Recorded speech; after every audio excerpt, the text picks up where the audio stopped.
it's part 3, so we are going to practice cluster column chart, l- and it will become like this, which shows top 4 countries which has the most data jobs. So let's begin.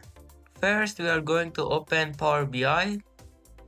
Then we are going to add our clustered column chart. After that, we are going to add our data to it. So I'm going to drag job country to x-axis and put job title short and in the legend and oh, and then we are going to add salary year average to y-axis. So let's do it. Let's change this from sum to median. Okay, now let's,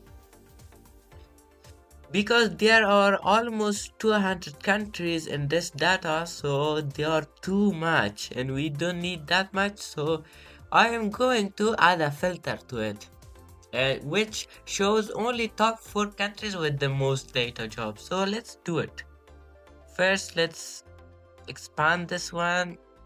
Yes, like this. Then let's change it from basic filtering to top N.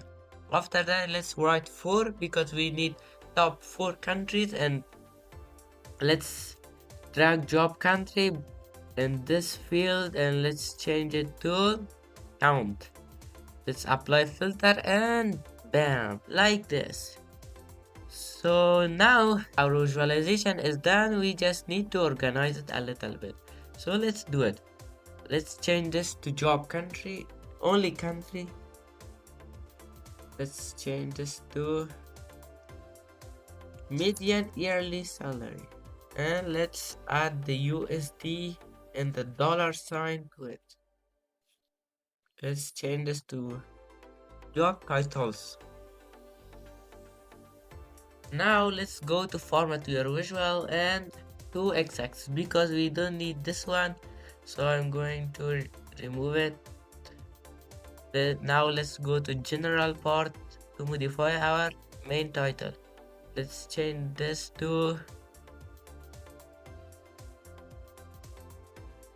what are the highest paying jobs globally?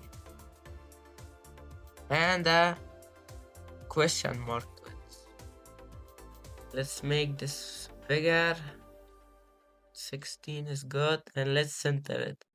So there you have it. I hope you have learned something from me, and thanks for watching. See you on the next part.